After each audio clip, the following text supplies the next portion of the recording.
자, 소방감리 실무 현장에서 발생하는 다양한 사례를 본다.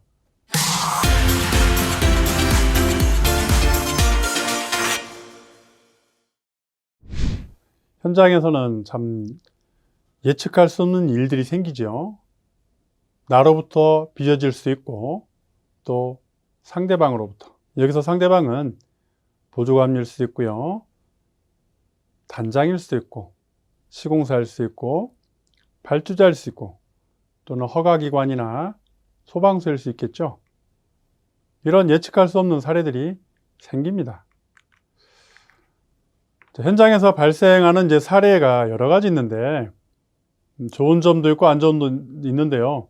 우선은 조금 문제가 될 만한 내용들을 좀 말씀을 드리겠습니다.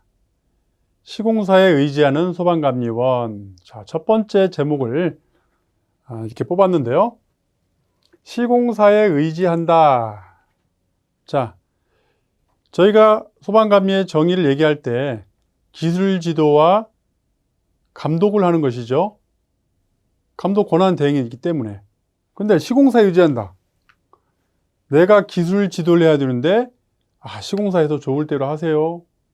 뭐 이렇게 말하시는 분이 있어요. 물론 시공사는 많은 노하우가 있죠. 시공에 대해서 각종 공사하는 방법이라든지 그리고 자재 구매를 한다든지 이런 부분은 분명히 감리원보다 더 뛰어날 수가 있어요. 하지만 문제가 뭐냐면 약한 것이 법적사항,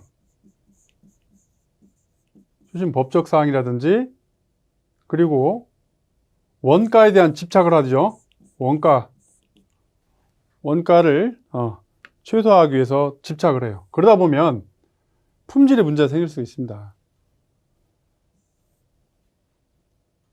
시공사라고 하면 뭐 소위 1군, 2군 있죠.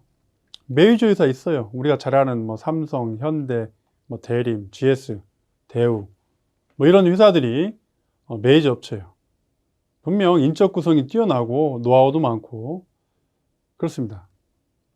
하지만 이제 그분들이 다 일을 하시는 게 아니고 결국은 협력업체 또 작업자들에 의해서 이루어지는 거죠. 그러다 보면 이 경험이 있다는 이 시공사, 더구나 요즘은 어떻게 되죠? 분리발주를 하다 보니까 대형 메이저 업체가 아니라 전문업체, 소방 전문업체가 실제 일을 하게 돼요. 근데 이분들을 의지해서 소방감리원이 따라간다. 이건 문제가 있죠. 절대로 시공사는 시공사 입장과 감리는 감리 입장이 다르기 때문에 서로 협조하는 관계이지 의지를 해서는 안 되는 것입니다. 근데 많은 분들이 현장에 가서 시공사 하는 대로 그냥 따라가는 분들이 있는데 절대 그렇게 하시면 안 됩니다. 또 책임 전가라는 소방감리원이 있습니다.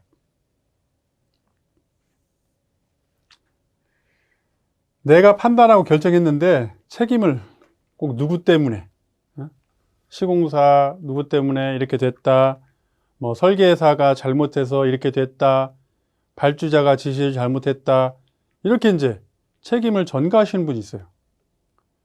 하지만 감리원이라는 것은 지도도 하지만 책임을 지는 거거든요. 그런데 나한테 책임 있는데 남을 원망해요. 그래서 다 이렇게 돌아보면 내가 검토하고 내가 스터디해서 그리고 지도를 해야 되고 그때 검측도 하고 검수도 해야 되는데 그 시기를 놓쳐서 문제가 생기니까 책임 전가를 해요. 이런 것은 안 좋은 사례죠. 문서화해야 됩니다. 문서화하는 습관이 들어야지 서로 책임 전가를 하지 않게 되겠죠. 그래서 분명하게 몇 월 며칠 몇 시에 어디에서 이러한 의사결정을 했다. 이렇게 하는 습관이 있어야 됩니다. 또 소방감리원 간 불편한 근무를 한다. 소방감리분을 보면 일반적으로 책임감리, 보조감리 두 분이 가는 데도 있고요. 기술사가 가는 20만 제곱미터가 넘는 현장에는 20만을 넘는 10만 제곱미터마다 1인씩 추가하기 때문에 예를 들면 50만 제곱미터다 그러면 6명의 감리원이 배치돼요. 그럼 6명이면 하나의 부서죠, 부서. 그리고 감리단장, 그리고 감리원, 소방감리원만 이렇게 단을 구성할 수 있습니다. 그러면 감리원은 보통 연령이 50대 중반 이후가 많습니다. 특히 주택법, 공동주택 가보면 연세가 많으신 분들이 끼어 있는데 각자 50년, 60년 이상을 인생을 살아왔기 때문에 나름대로의 주관도 있죠. 그리고 소신이 있습니다. 하지만 현장이 뭡니까? 자기의 소신을 펼치고 자기 페이스대로 소방감리를 하려고 온 건 아니잖아요. 주 목적이 뭐예요? 하나의 목적물이 완성되는 데 있어서 시공사를 지도하고 그리고 완성된 것을 건축주, 발주자, 집주인에게 잘 넘겨주는 거잖아요. 그러기 위해서 허가기관과 협조도 하게 되고 많은 행정 절차를 거치는 거죠. 그게 프로입니다, 프로. 그런데 거기서 이제 본인의 색깔을 드리는 거예요. 그래서 저 사람은 뭐 잘난 체를 해서 싫다. 저 사람은 뭐 전화 소리가 너무 크다. 또 저 사람은 뭐 정치 얘기를 너무 많이 한다. 뭐 이런 것들 하다 보면 그렇게 되죠. 그럼 뭡니까? 프로라는 거, 프로페셔널. 업무를 할 때는 철저하게 그 업무에 대한 일만 하는 거예요. 그리고 자기가 책임감리, 보조감리면 그에 맞는 일만 하는 것이죠. 여기에서 뭐 내가 나이가 몇 살인데, 내가 공무원 출신인데, 또는 집에 재산이 많은데, 이러면서 이제 자기를 나타내요. 사실 그럴수록 더 초라해지는 거죠, 사람이. 스스로를 나보다 다 더 많이 아는 사람이다. 내가 배울 점이 많다. 이렇게 생각한다면 그런 불편한 근무는 없겠죠. 자, 그 다음에 소방감면의 변경 요구예요. 이건 최악의 상황이죠. 이제 변경을 요구하는 분들은 이제 일반적으로 계약 상대자가 되는 뭐 발주자면 발주자 또는 건축주면 건축주. 요즘은 시행사들이 많죠. 시행사에서 소방감면을 변경해달라고 요청해요. 뭐 그분들이 현장에 상주하는 것도 아니고 어떻게 할까요? 누굴 통해서? 보통은 시공사를 통해서 그런 정보가 가게 됩니다. 여기 소방감리원이 문제가 많습니다. 의사결정도 안 하고 우리를 괴롭힙니다. 그리고 자꾸 잘못된 지시를 합니다. 심지어는 맨날 술 사달라고 요구합니다. 뭐 이런 말도 있어요. 근데 가장 큰 거는 시공사에게 어떤 자괴감을 주거나 아니면 의사결정을 번복했을 때 이분들의 경제적 피해가 왔을 때 이분들이 힘들어합니다. 자괴감. 무시하지 말라는 거죠, 무시. 이분들이 비록 몸으로 일을 하지만 다 기술적 노하우도 있고요. 나보다 못난 사람이 없습니다. 근데 무시를 해버려요.